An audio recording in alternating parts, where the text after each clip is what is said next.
আসসালামু আলাইকুম রহমতুল্লাহ। সুধী দর্শক মণ্ডলী, দেশ বিদেশের যে যেখান থেকে আপনারা দেখছেন, আশা করি গ্রাম বাংলার এই প্রকৃতির উপর বসে থাকা মানুষের যে একটা অসাধারণ শান্তি, সে বিষয়টা তুলে ধরার জন্য চেষ্টা করছি। আশা করি আপনাদের কাছে অনেকটা ভালো লাগবে। তো তুলে ধরার চেষ্টা করছি আমার স্নেহের ছোট ভাই শেখ তালহা, সেই সাথে আছে আমার আরেক ছোট ভাই রামিম। তো শেখ তালহা সে মানে জাতীয় ভার্সিটির আন্দামান বিশ্ববিদ্যালয় কলেজের জিওলজি বিভাগে পড়াশোনা করছে। আমি তার কাছে আসছি কেমন নিয়ে। আচ্ছা, তুমি যে গ্রামের ঘাসের মাঝখানে অনেকভাবে বসে আসছো, খুব মানে শান্তি লাগছে তোমার কাছে, ঠিক না? জি জি, অনেক শান্তি লাগছে, কারণ আমরা দেখতেছি কয়েকদিন যাবৎ খুবই গরম।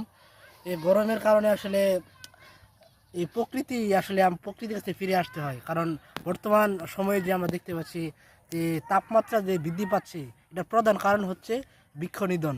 এই বৃক্ষ যদি পৃথিবীতে পরিপূর্ণতা থাকে, তখন এই যে শান্তির বাতাস, এই প্রকৃতির যে খোলামেলা একটা কোলাহল, এই জিনিসটা আমরা দেখতে পাই, কিন্তু বর্তমানে এই জিনিসটা পাই না, যার কারণে পৃথিবীর তাপমাত্রা বৃদ্ধি পাচ্ছে। আমি আমার পক্ষ থেকে আসলে সকলকে বলতে চাই, আপনারা বৃক্ষ লাগান, পরিবেশ বাঁচান, পরিবেশের মধ্যে থাকুন।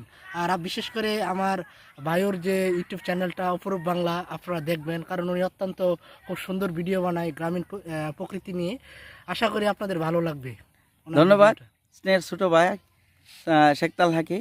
সেই সাথে আমি যাচ্ছি আমার আরেক পরম স্নেহের ভাই রামিমের কাছে।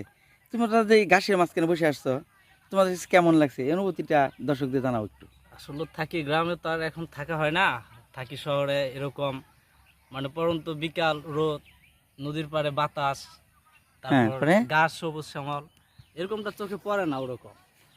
তো তো দর্শক মণ্ডলী, আপনারা নিশ্চয়ই দেখছেন এই ভিডিওতে, এই যে গ্রামের যে তুলনা আমি যে বলি, অন্য কারোর সাথে মিলবে না। মিলবে না। সেটা আমার স্নেহের দুই ছোট ভাইয়ের মাঝখান থেকেই পেয়ে গেলেন। এই যে দেখেন কি সুন্দর সবুজ ঘাস, এগুলা দেখে অনেকটা অবাক।